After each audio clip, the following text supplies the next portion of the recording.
Allez, c'est parti. Donc le modèle d'Hélioparc. Donc Hélioparc, rien à voir, hein, on n'est pas du tout sur la thématique du solaire.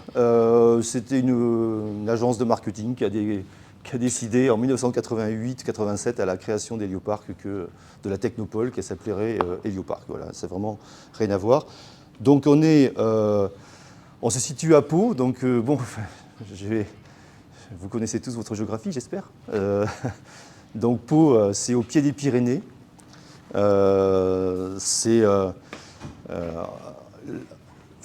a l'avantage et l'inconvénient. On a un avantage, c'est qu'on est assez loin des deux grands pôles, qui sont le pôle bordelais et le pôle toulousain. Ça a des inconvénients aussi, parce qu'on est un peu enclavé. Depuis le Covid, c'est un peu compliqué pour se déplacer. Il y a moins d'avions, il y a moins de trains. Voilà, c'est un peu compliqué, mais on est vraiment le troisième pôle économique du Sud-Ouest.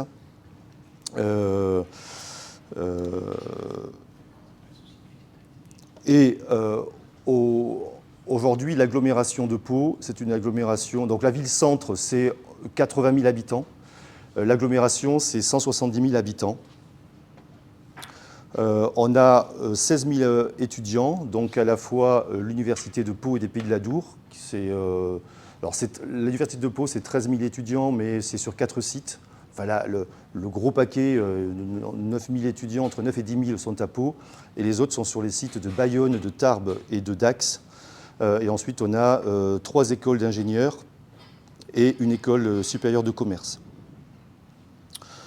On est à 45 minutes des montagnes et à 45 minutes de la mer. Voilà. Donc dans une même journée, on peut aller skier le matin, au mois d'avril, et aller se baigner l'après-midi. On a des grands groupes. Ça, c'est une chance. Donc, on a Total, bien évidemment. Alors, le Béarn, c'est le berceau d'Elf Aquitaine. Hein, et Elf a joué un rôle majeur dans le développement de Pau et du Béarn, de par la présence du gaz, je vais y revenir. En 2000, il y a eu la fusion entre Elf et Total, qui a été un traumatisme terrible, puisque c'est en fait, Elf était 5 à 6 fois plus gros que Total, mais c'est le petit qui a mangé le gros. Donc aujourd'hui, c'est Total. Il y a eu d'ailleurs des craintes que Total se désengage de Pau, parce qu'il n'y avait plus cette relation historique, ce cordon ombilical avec le territoire palois. Finalement, ils ont joué le jeu. Ils sont toujours là. On a la chance d'avoir aujourd'hui le centre de recherche de Total. C'est 3000 ingénieurs et techniciens qui se situent à Pau. Il n'y a pas d'équivalent en Europe. Jusqu'à il y a encore 3 ou 4 ans, c'était vraiment le centre de recherche, exploration, production. Donc, il travaillait sur tous les programmes de recherche de gisements et d'exploitation de gisements, pétroliers ou gaziers. Depuis 3 ans, ça a changé de nom. Ça ne s'appelle plus la branche EP, exploration-production. Ça s'appelle OneTech, puisqu'aujourd'hui, ils ont basculé, bien évidemment, ils sont toujours sur le oil and gas, mais ils sont également sur de nombreuses filières d'énergie renouvelable. Ensuite, on a 3 autres grands groupes. Euralis, qui est un groupe agroalimentaire, un des grands groupes français agroalimentaires. Safran, on a une vraie histoire aussi avec la filière aéronautique. En fait, on a eu 2 chances énormes. Pau n'a jamais souffert. Et le Béarn n'a jamais souffert. À chaque fin de cycle économique, a suivi un autre cycle. Et on a été dans le bois, le textile, jusqu'à la Révolution française. Puis ensuite, on a connu 100 ans de tourisme. Les Anglais et les Américains, toute la jet-set anglo-saxonne est venue s'établir à Pau entre le mois d'octobre et le mois d'avril. On était une station hivernale. C'est pour ça qu'on a le premier golfe du continent, il est à Pau, on a un hippodrome, on a encore beaucoup de traces de la présence anglaise. On a été vraiment une très grande station climatique et touristique, jusqu'à ce que la reine Victoria ait la mauvaise idée d'aller séjourner à Nice et à Biarritz, et ces sujets sont partis de Pau. Et à la fin de ce cycle touristique, on a eu 2 événements majeurs.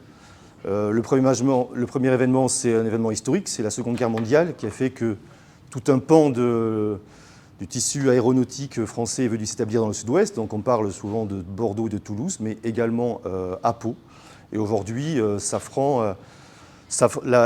tous les trains d'atterrissage d'Airbus sont fabriqués à Pau. Et une des filiales de Safran, qui s'appelle Turbomeca, fabrique des moteurs d'hélicoptères. Et un hélicoptère sur 2 qui vole dans le monde a un moteur qui est fabriqué à Pau. Donc Safran, et enfin Teréga, qui était en fait... Teréga, c'est un transporteur de gaz, un des principaux transporteurs de gaz en Europe, qui en fait, c'était Total qui a lâché cette activité et qui a donné naissance à Teréga. Donc j'en viens au gaz, effectivement. On a eu cette chance énorme en 1951, ça a transformé et bouleversé totalement le Béarn.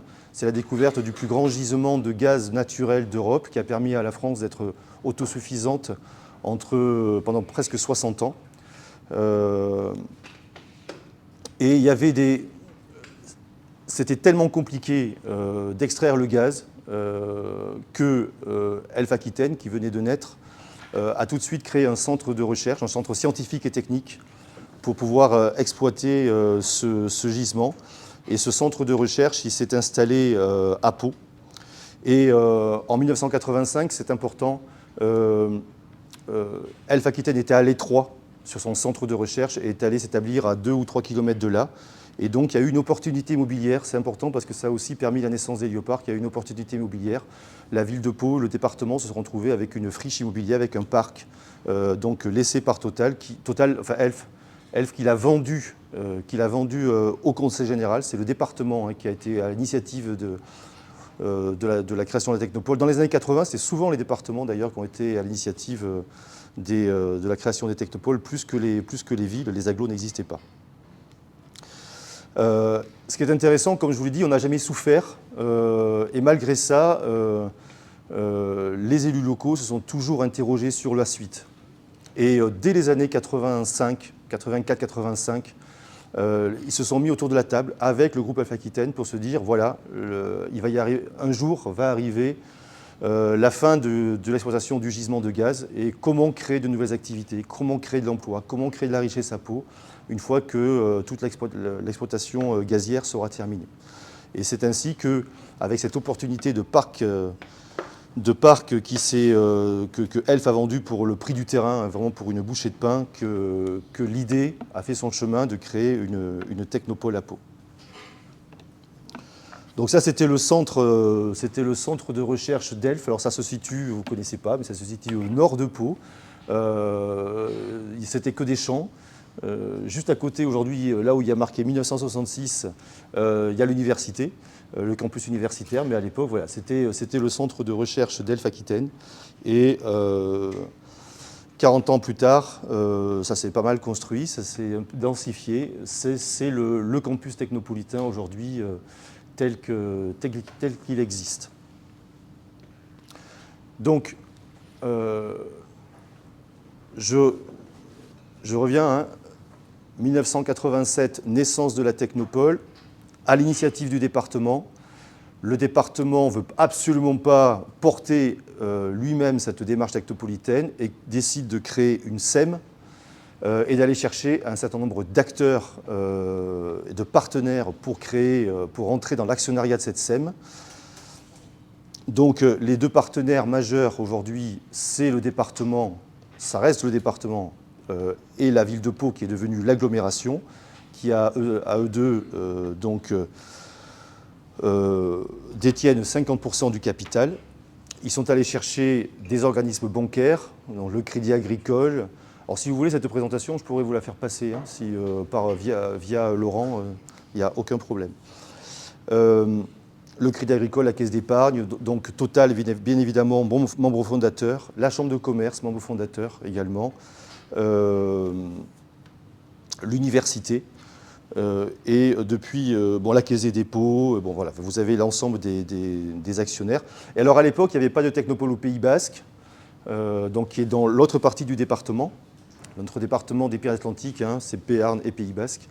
Et comme le président du conseil général était basque, l'agglomération de Bayonne, en fait, du Pays Basque, et la Chambre de commerce du Pays Basque sont rentrés au capital de la SEM. Aujourd'hui, ils n'ont plus aucune raison d'y être. Il y a une technopole là-bas. L'idée, ça serait quand même de racheter leur part et de faire entrer de nouveaux partenaires.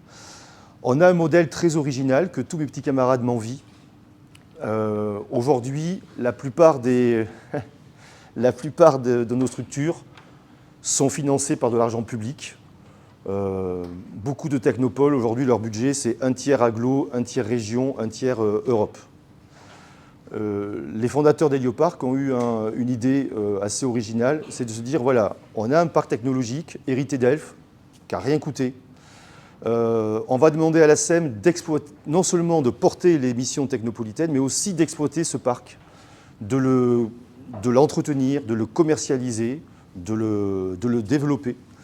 Et au lieu que nous, Conseil général, nous récupérions les recettes locatives et versions une subvention de fonctionnement à la SEM, on va laisser la jouissance des recettes locatives à la SEM. Donc aujourd'hui, on n'a quasiment aucun argent public, on ne vit que des loyers et charges des entreprises qui sont hébergées sur le parc technologique.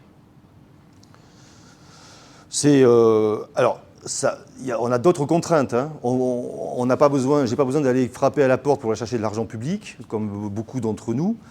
Surtout que l'argent se fait rare. Lorsqu'il y a eu le désengagement des départements après la loi NOTRe, ça a mis en difficulté pas mal de structures. Moi, j'ai d'autres soucis, c'est que j'ai des entreprises aujourd'hui très importantes sur le parc. S'il y en a une qui s'en va, une importante, hein, qui occupe de grandes surfaces, ça peut mettre en difficulté mes recettes locatives et donc mettre en difficulté le financement de toute l'action technopolitaine. On n'a pas vocation à gagner de l'argent. En fait, tout ce que l'on gagne en recettes locatives, on le dépense dans l'animation technopolitaine. Alors c'est un modèle qui marche depuis 36 ans. Ça reste quand même un modèle assez fragile parce qu'on ne se constitue pas du tout de fonds propres. Et comme je vous l'ai montré tout à l'heure sur les vues aériennes, on a hérité d'un parc existant qu'on a donc commercialisé. Il a fallu une dizaine d'années pour le commercialiser. Et une fois qu'il était plein, on s'est dit, que faire? Donc le département a acheté des terrains agricoles qui étaient autour, s'est occupé de l'horizontale, c'est-à-dire les viabiliser, les éclairer, les clôturer, et a demandé à la SEM de construire les immeubles, et ensuite de louer les immeubles. Et on était une SEM avec un petit capital social de 300 000 €, on n'était absolument pas armé pour construire des bâtiments, aucun fonds propre, et malgré ça, on l'a fait. Les banques, notamment les 2 banques actionnaires d'Heliopark, nous ont à chaque fois accompagnés. Et donc, à chaque fois que le site est saturé, l'agglomération aujourd'hui nous met à disposition des terrains très facilement et garde la maîtrise du foncier, et nous, on construit des bâtiments. Donc, le site d'Heliopark, lorsqu'on l'a hérité en 87, c'était 6 bâtiments. Donc à la fois où on émettait des jeunes entreprises, des laboratoires et également des entreprises plus matures. Aujourd'hui, le site d'Heliopark, c'est 14 bâtiments. Donc voilà, ça c'est juste des bâtiments qu'on a construits, qui sont pleins. Et ça c'est le dernier. En fait, tous les 3 ans, on accueille environ, vous le verrez tout à l'heure, on accueille entre 20 et 25 nouvelles structures chaque année. Donc voilà, ça peut être des tout petits porteurs de projets, mais ça peut être aussi des entreprises déjà un peu plus matures qui veulent venir bénéficier de notre écosystème. Donc on accueille entre 20 et 25 nouveaux chaque année. Et surtout, les entreprises qui sont présentes sont des entreprises à fort potentiel de croissance qui nous réclament des espaces supplémentaires très souvent, très régulièrement. Et donc tous les 3 ans, on est saturé, et tous les 3 ans, on construit un nouveau bâtiment. Donc ça, c'est le nouveau qui va être livré au mois de mai prochain. Il est déjà commercialisé à 100%. Et pour la première fois, c'est assez inédit, on lance déjà celui d'après, alors que celui-ci n'est pas encore livré. Mon budget, donc voilà, on a un budget de 3 millions €. Et vous voyez qu'on dépend très très peu d'argent public. Donc ça, c'est quand même une chance. On vit vraiment des recettes locatives. Je n'ai pas du tout regardé, je ne sais pas à quelle heure j'ai commencé. Vraiment? Oui, tu as commencé à 9 heures. Donc, comme je vous l'ai dit tout à l'heure, les premières technopoles étaient vraiment avec cette logique de site. On en est sorti, comme tout le monde. Il y a encore des technopoles qui sont sur ce modèle ancien de Spark et qui nous demandent d'ailleurs de les aider à transformer leur modèle. Nous, on est sortis de cette logique de site il y a maintenant une vingtaine d'années, mais ce site, il existe et c'est notre vitrine et on est très identifié par rapport à ce site. Donc aujourd'hui, ce campus technopolitain qui se situe vraiment juste à côté du campus universitaire. En fait, les deux campus sont mêlés. On est sur un campus unique, technopolitain et universitaire. Ce campus, donc, on y retrouve 14 bâtiments. On gère, nous, 32 000 m² de bureaux. Sur ces 32 000 m² de bureaux, il y a environ 2000-2500 m² qui sont dédiés aux jeunes entreprises. Donc là, c'est du quasi gratuit ou alors du loyer très bas, puisque ce sont des entreprises en émergence. Et en fait, où on perd de l'argent, puisqu'on les loge quasi gratuitement, on les accompagne gratuitement. Enfin, toute l'offre de service est gratuite. Et en fait, c'est par la présence d'entreprises plus matures qui occupent des espaces plus grands au prix du marché qu'on peut se permettre de faire des conditions très intéressantes pour les petits. Donc on accueille sur ce campus 170 entreprises, il y a 3 typologies. Donc les startups, on en a environ 35-36 chaque année, donc ils sont hébergés dans nos incubateurs, pépinières ou accélérateurs. On a 110 à 120 PME qui sont en fait nées ex nihilo et qui sont restés fidèles à Heliopart, parce qu'en fait une entreprise, une fois qu'elle a quitté les espaces de création, elle n'a pas envie de partir, parce qu'elle nous connaît, parce qu'elle sait toutes les... on ne l'accompagne plus, mais on a... pléthore d'animations, de mise en réseau. Enfin, ils veulent continuer à profiter de l'écosystème, la proximité avec les écoles, etc. Donc, on a 98 ou 99% des entreprises qui naissent chez nous, qui restent chez nous après. Et nous, évidemment, ça nous intéresse parce que c'est quand elles deviennent un peu plus matures et qu'elles occupent des espaces plus grands au prix du marché qu'on commence à gagner de l'argent.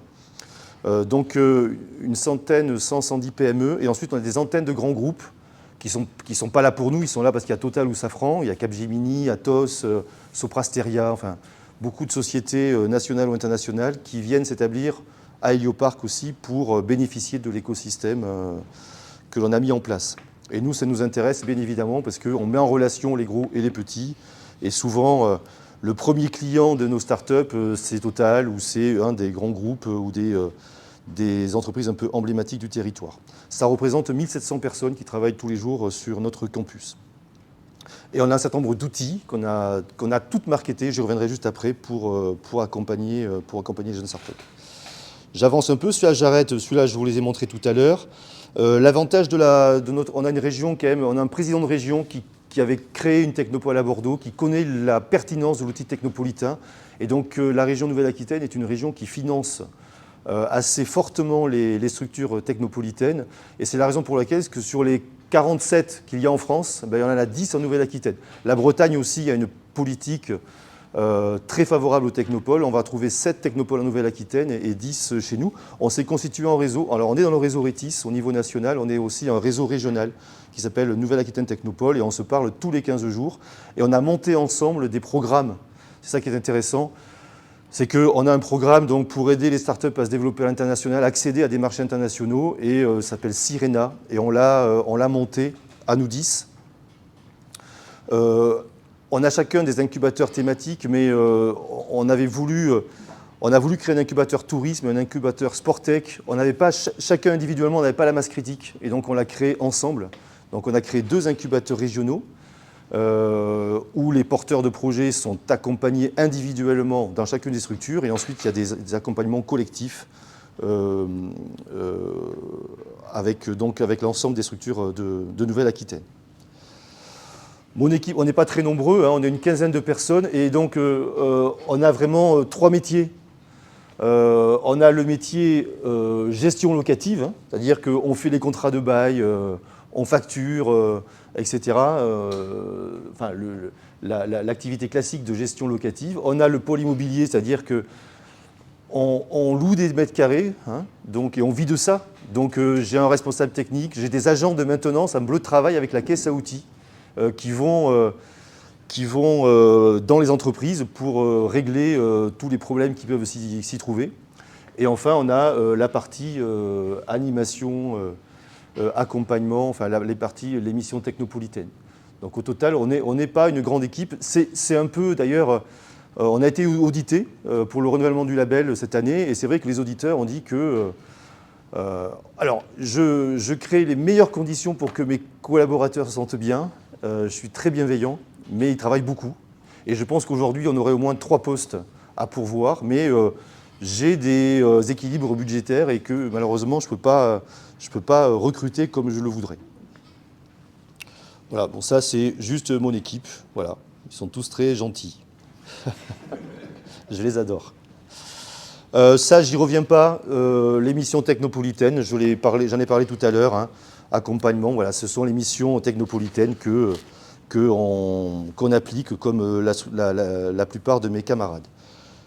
Pendant très longtemps, on avait un espace dédié à l'incubation, un espace dédié à la pépinière, où se mêlaient tout porteur de projet. Et dans les années 2012-2013, on a vu arriver quasiment 90% des projets étaient dans le numérique. Et on s'est dit, tiens, on va les mettre ensemble, on va créer un espace, et on va marketer, on va créer une marque, une identité visuelle, on a appelé ça l'atelier numérique. Et ça a fait le buzz, ça a permis de donner beaucoup de visibilité, ça a accéléré le nombre de projets qui est arrivé. Et donc on s'est dit, bah, tiens, la recette a marché pour le numérique, on va faire la même chose pour les startups des géosciences. Donc on a créé un espace et une marque qui s'appelait GeoStart. Et là, pareil, ça a beaucoup fonctionné. Et pendant longtemps, et ceux qui étaient ni dans les géosciences, ni dans le numérique, on les a mis dans un troisième espace qu'on appelait Up. Et là, cette année, parce qu'à la fois, toutes les politiques publiques aujourd'hui sont sur les transitions énergétiques et écologiques. La plupart de la région, notamment, ne finance plus que des projets qui sont dans la transition écologique ou énergétique. On a vu arriver de plus en plus, d'ailleurs, de projets sur ces sujets-là.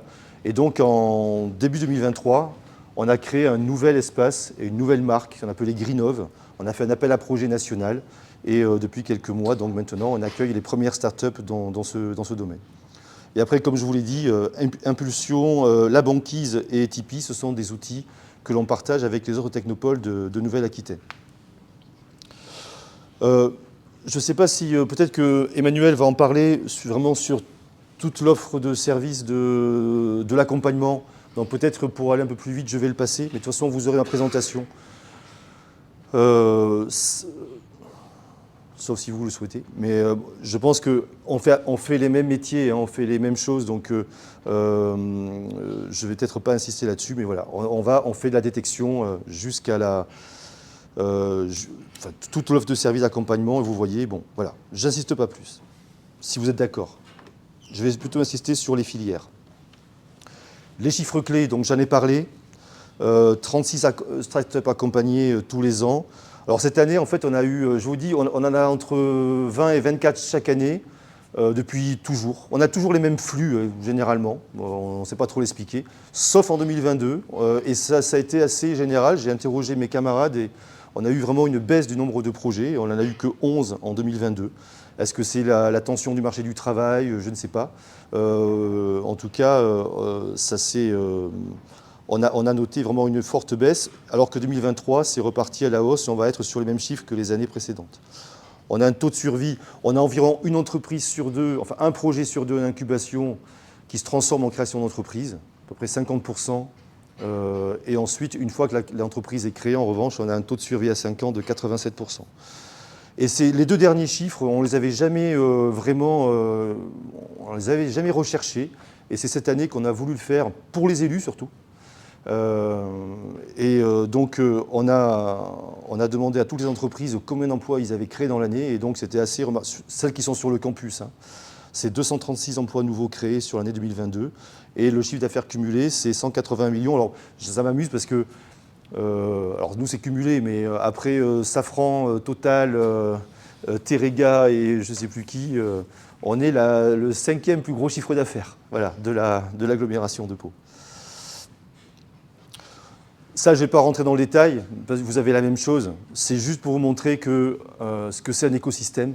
Et Heliopark se trouve au cœur de cet écosystème et on travaille avec l'ensemble de ces acteurs, donc à la fois acteurs institutionnels, acteurs financiers, tous les réseaux, tous les acteurs de l'innovation, les pôles de compétitivité, l'agence régionale de l'innovation. Voilà, c'est un travail au quotidien. Souvent, c'est des questions, on se l'est dit plusieurs fois ces derniers jours, hein, c'est aussi une question d'hommes. Voilà. On a la chance aujourd'hui, enfin moi en tout cas j'ai la chance, quand on se balade de temps en temps Ce n'est pas toujours le cas partout, mais c'est vrai que nous, j'avoue qu'on a la chance de s'entendre bien et de travailler tous dans le même sens.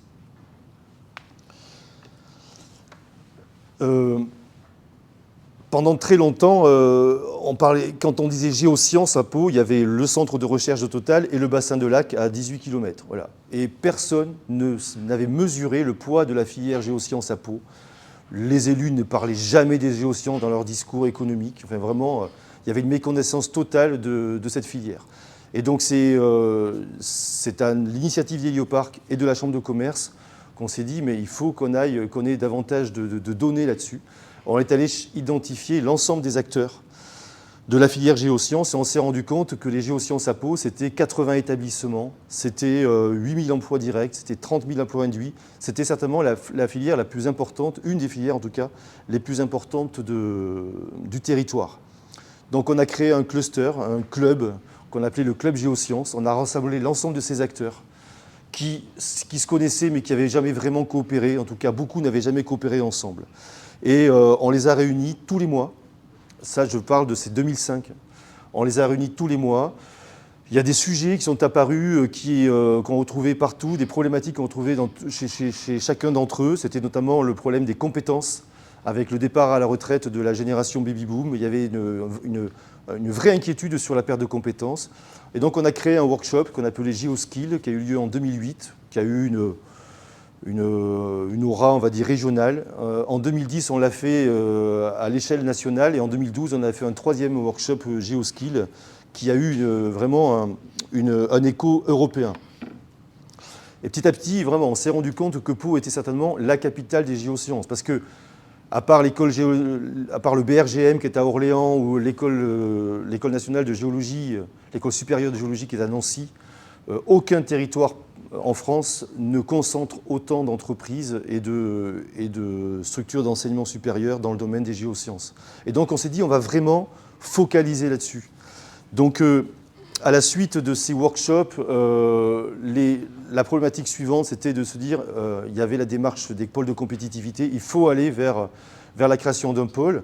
Donc en 2010, est né le pôle Avenia, qui est aujourd'hui le seul pôle dédié aux géosciences, dont Hélioparc est un des membres fondateurs. Tous les groupes, et notamment Total, ont soutenu toutes ces démarches. Comme je vous l'ai dit, en 2014-2015, on a créé un incubateur dédié qui s'appelle GeoStart. Et aujourd'hui, on a un écosystème qui n'a pas d'équivalent, un écosystème géosciences qui n'a pas d'équivalent en France. Et donc, c'est vrai qu'on joue beaucoup là-dessus. Et autant, alors ça, il n'y a pas de secret, et je pense que mes camarades diront la même chose, un porteur de projet qui vient nous voir, 9 fois sur 10, c'est parce qu'il a des raisons personnelles à être là. Soit il est du coin, soit son conjoint a été muté, il suit, bon.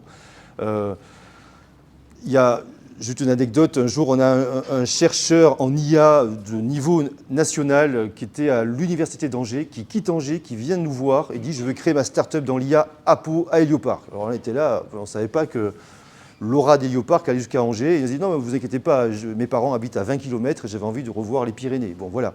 La plupart du temps, il y a des raisons personnelles, sauf dans les géosciences. Et aujourd'hui, on a des entreprises. Alors soit elles ne changent pas le siège social, mais soit des entreprises matures vont ouvrir un établissement secondaire à Pau, soit beaucoup de start-up quittent l'endroit où elles sont pour venir s'établir chez nous, pour avoir l'environnement le plus propice pour se développer.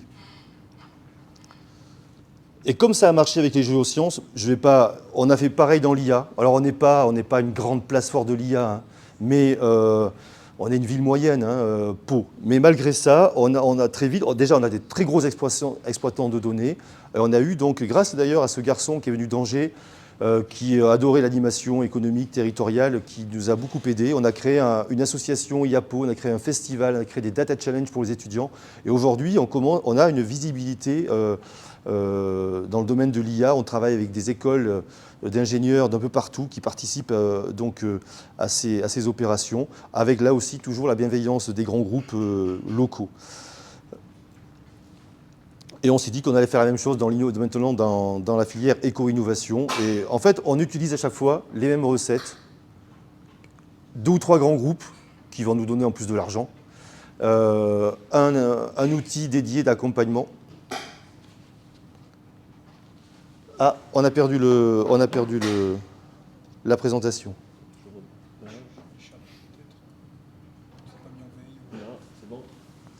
Voilà, à chaque fois, c'est les mêmes recettes. Un outil d'accompagnement, des grands groupes qui nous soutiennent et un appel à projet. On essaie de créer de la visibilité et pour l'instant, ça fonctionne. Voilà. J'avance vite. Bon, lien fort avec l'enseignement supérieur et la recherche, bien évidemment. On organise des forums étudiants-entreprises. On collabore avec l'université pour aller faire de la sensibilisation entrepreneuriat. On a créé un lieu physique pour les étudiants entrepreneurs Pépite. On a un Pépite dont on est dans la gouvernance du Pépite. On va faire de la sensibilisation auprès de toutes les écoles. On participe à des jurys. On crée des forums pour évaluer toutes les opportunités d'embauche et de stage pour les étudiants. Enfin, voilà. On est en relation permanente avec le monde académique.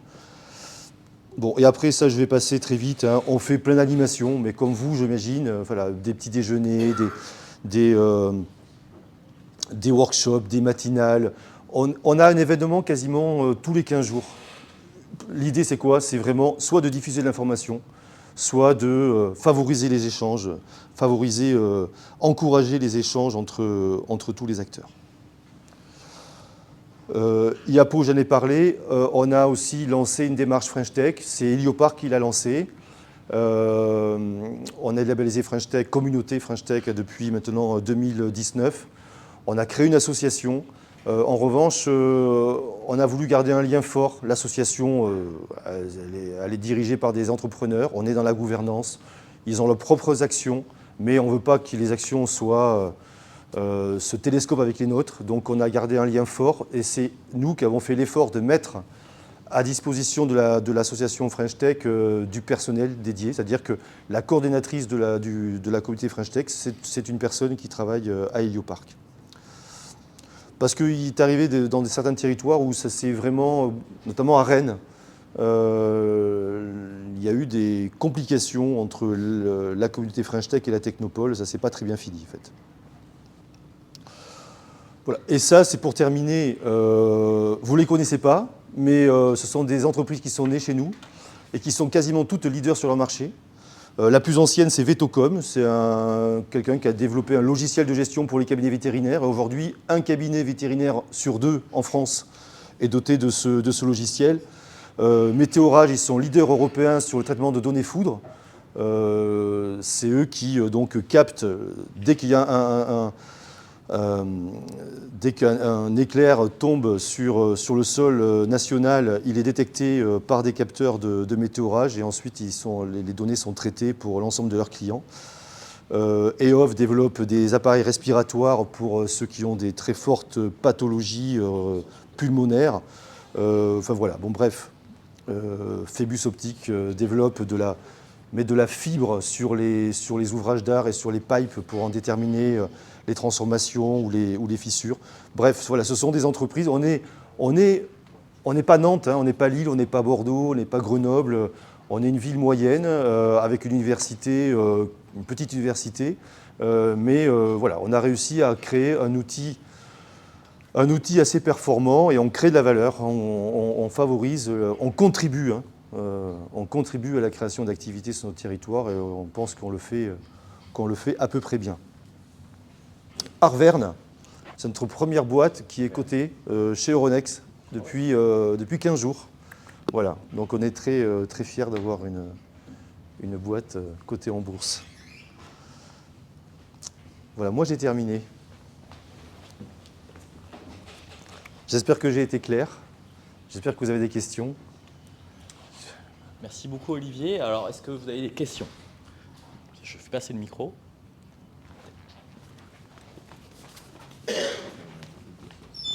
Merci pour la présentation. C'était juste par rapport... Non, ça va. Si vous voulez, oui, vous pouvez. Oui. Pardon. Pas de souci. Elle sait tout faire, la présidente. Elle est chez elle. Par rapport justement à la relation avec la French Tech, donc vous fournissez, c'est ça, une partie du personnel de la French Tech? Oui, il y a une personne, hein. Enfin, il y a plus une alternante, mais notamment il y a une personne qui est coordinatrice de la communauté, donc qui porte toutes les actions d'animation de la communauté. C'est quelqu'un qui travaille dans mon équipe, qui s'occupe à moitié donc, dans mon équipe, qui est starter manager, hein, qui s'occupe de l'accompagnement des entreprises. Et l'autre moitié de son temps, je l'ai mis à disposition gratuitement de la communauté. Et elle s'occupe de toute la coordination. Et ils ont d'autres personnes Comment ? La communauté a d'autres Non. On n'est que communauté. Hein, c'est environ une centaine de membres. Et non, elle est à mi-temps. Hein, elle est à mi-temps, plus, je te dis, l'alternante. Voilà, toutes les deux, elles arrivent à animer et à porter toutes les animations de la communauté. Et on les loge aussi gratuitement. Et puis, justement, par rapport au logement, donc tout ce qui est French Tech ont des accès gratuits, c'est ça? Non, enfin, la communauté est logée gratuitement, c'est ça? Les bureaux de la French Tech sont sur mon campus. D'accord. On leur a mis... C'est ça l'avantage. L'avantage, c'est qu'on a un parc tellement grand qu'on trouve toujours des bureaux. Donc, oui, ils sont logés gratuitement. Ils ont du personnel dédié gratuitement. Mais pour moi, c'était important pour garder un lien, une sorte de cordon ombilical entre la French Tech et Hélioparc. Tout simplement parce que, je vous dis, il y a eu des cas où certains entrepreneurs se sont retrouvés à la tête d'une French Tech, ont été chercher de l'argent privé, ont recruté des salariés donc, propres à l'association et se sont un peu mis en concurrence avec les structures technopolitaines. Certains ont voulu en faire en fait, mais presque un tremplin, quoi. Certaines personnes étaient un peu un outil pour un peu porter leur ambition, quoi. Donc j'ai voulu éviter ça. Voilà. Donc on essaie on se mêle pas de ce qu'ils font, même si c'est quelqu'un de chez moi qui la coordonne. Donc on est au courant de tout, on est associé à tout. Hein. Mais voilà, les animations, on ne va pas se faire au même moment que les nôtres. On essaye de faire des animations complémentaires. Voilà. Donc voilà, je trouve que c'était le bon moyen de travailler de façon intelligente ensemble. Okay. Merci. Est-ce qu'il y a d'autres questions? C'est tout. Moi, j'en ai peut-être une, s'il te plaît, Olivier. Du coup, l'offre Techno-Weekend, je trouve qu'elle est extrêmement dense. Et vous êtes 11 personnes à gérer et à faire tout ça, Ouais. à la fois les animations, l'accompagnement, etc. J'ai vu également que dans les prestations, vous avez aussi des prestataires.